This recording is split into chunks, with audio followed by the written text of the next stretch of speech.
ప్రతి అక్షరం ప్రజల పక్షం. HR9 న్యూస్ టీవీకి స్వాగతం, సుస్వాగతం. నేను ప్రత్యక్ష రాజకీయాల్లో వచ్చినప్పటి నుంచి ప్రజలు గెలిపించిన తర్వాత వచ్చే 5 సంవత్సరాల్లో ఆ నియోజకవర్గానికి ఏమి చేయాలి అనేటువంటి స్పష్టమైనటువంటి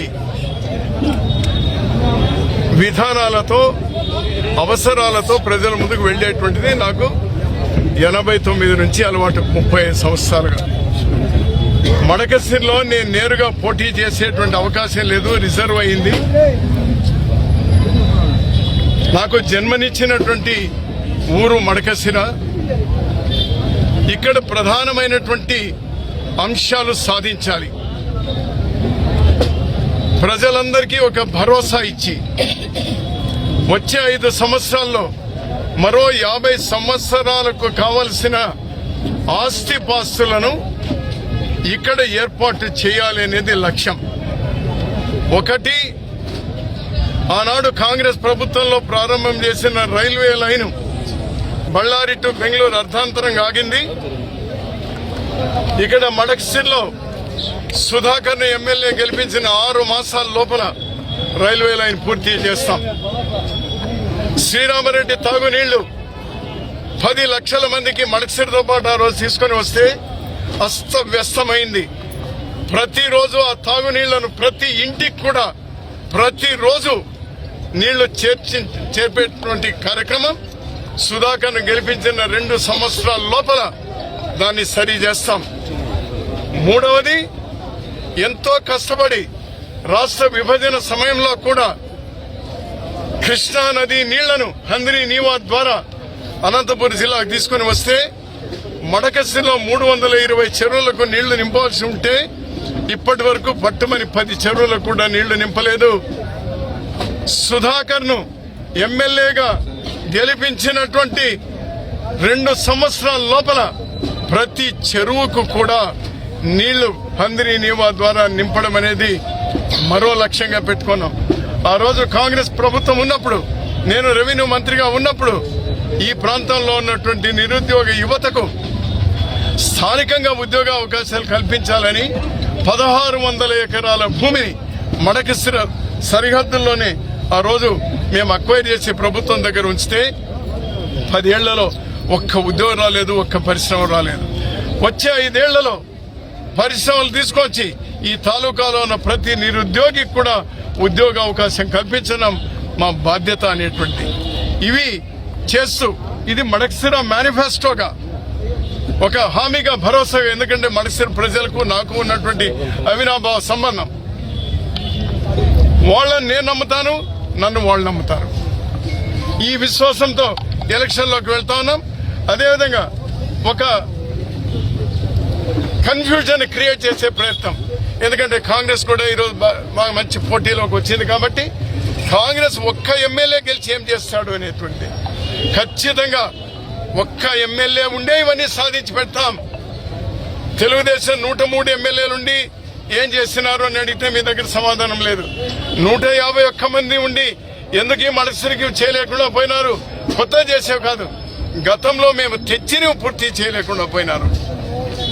సమాధానం ఒక్కటే, ఒక్క సుధాకర్ని గెలిపిస్తే నాకున్నటువంటి సంబంధాలతో, ఇక్కడ నుంచి ఢిల్లీ వరకు నాకున్నటువంటి సంబంధాలతో ఏ ప్రభుత్వం వచ్చినా, రాష్ట్రంలో ఏ ప్రభుత్వం వచ్చినా, కేంద్రంలో ఏ ప్రభుత్వం వచ్చినా మడకసిరికి ఇవన్నీ పూర్తి చేయించే బాధ్యత స్వయానా నేను తీసుకుంటాను.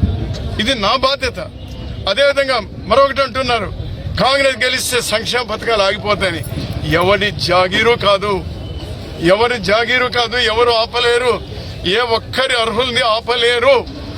ఆపిన వెంటనే వాళ్లకు అండగా సుధాకర్ అదే మా నాయకులందరూ కూడా నిలబడతారు. కాంగ్రెస్ పార్టీ దానికి కూడా భరోసా ఇస్తుంది అనేటువంటి విషయాన్ని చెప్తూ, ఈరోజు కేంద్రంలో ఇండియా కూటమి ప్రభుత్వం ఏర్పాటు చేయబోతే ఏమేమి సౌలభ్యాలు ఏర్పాటు చేయబోతున్నారు. ప్రతి మహిళకు, ప్రతి కుటుంబంలో ఉన్న ఒక పేద మహిళకు సంవత్సరానికి 1,00,000 రూపాయలు ఇస్తామని, యువకులకు 30 లక్షల కేంద్ర ప్రభుత్వ ఉద్యోగాలు మేము ప్రభుత్వంలోకి వచ్చిన 6 నెలల లోపల ఇస్తామని. అంతేకాకుండా ప్రతి గ్రాడ్యుయేట్ కు నిరుద్యోగి అయితే ₹1,00,000 వాళ్ళకు వాళ్ళ నైపుణ్యాన్ని పెంచుకోవడానికి ₹1,00,000 వాళ్ళకు ఇస్తామని.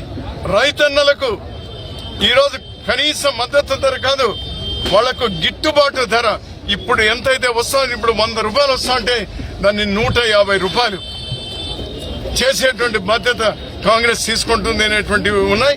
ఇవన్నీ కూడా రాబోయే రోజుల్లో రాష్ట్రానికి ప్రత్యేక హోదా తీసుకొని రావడం, లేకపోతే విభజన హామీలన్నీ కూడా అమలు పరచడం, తర్వాత ఉక్కు కర్మాగారాన్ని కూడా ప్రైవేటీకరణ కాకుండా చూడడం, ఇవన్నీ రాష్ట్రంలో కేంద్రంలో చేసేటువంటి కాకుండా మడకశిర వరకు ఈ రోజు ప్రత్యేకమైనటువంటి ఒక అజెండా, ఒక ప్రణాళిక, ఒక మేనిఫెస్టో విడుదల చేయడం జరిగింది. ఇది కొత్త ఏం కాదు. నేను కళ్యాణదుర్గంలో పోటీ చేసినా అవి చెప్పినాం చేసినాం, ఇక్కడ కూడా గతంలో చెప్పినాం చేసినాం. నా మొదటి ఎలక్షన్ 89లో డిగ్రీ కళాశాల, ప్రభుత్వ డిగ్రీ కళాశాల తీసుకొస్తామని ప్రారంభం చేసినాం. ఆ నమ్మకం, ఆ విశ్వాసం మళ్ళీ ఎన్నికల్లో కూడా చెప్పినవన్నీ చేస్తూ వచ్చినాం. ఇది కూడా ఖచ్చితంగా చేస్తాం. ప్రజలు మా దగ్గర నిలబడతారు. ఈరోజు దాదాపు 2 లక్షల ఓట్లున్నాయి. 1,00,000 ఓట్లు లక్ష్యంగా కాంగ్రెస్ పార్టీ పనిచేస్తుంది. ఇక్కడ మేమందరం కూడా కష్టపడి పనిచేస్తాం. అసెంబ్లీలో ఈసారి అసెంబ్లీలో ఈ మడకశిరవాణి, జిల్లావాణి, రాష్ట్ర ప్రజావాణిని వినిపించడానికి ఈరోజు కాంగ్రెస్ పార్టీ అభ్యర్థి సుధాకర్ ను గెలిపించండి అని ప్రజలందరినీ కోరడానికే ఈరోజు 340 గ్రామాలు, మున్సిపాలిటీలో ఉన్న 20 వార్డుల్లో ఉన్నటువంటి ప్రతినిధులందరినీ కూడా పిలిపించడం జరిగింది. వాళ్ళు బాధ్యత తీసుకున్నారు. నేను కూడా ప్రతి గ్రామం దాదాపు 20 సంవత్సరాల తర్వాత మళ్ళీ గ్రామాలకు ఓట్లు అడగడానికి పోతున్నాను. నాకు ఓటు అడిగే అవకాశం కూడా జనం ఇవ్వలేదు, అంత ఆదరించినారు. మళ్ళీ ఈసారి వెళ్తాను. కారణం రాజకీయ ప్రయోజనం కాదు, కారణం ఈ తాలూకా అభివృద్ధి చేయడమే లక్ష్యంగా అది పెట్టుకొని మేము చేస్తున్నాం. Thank you.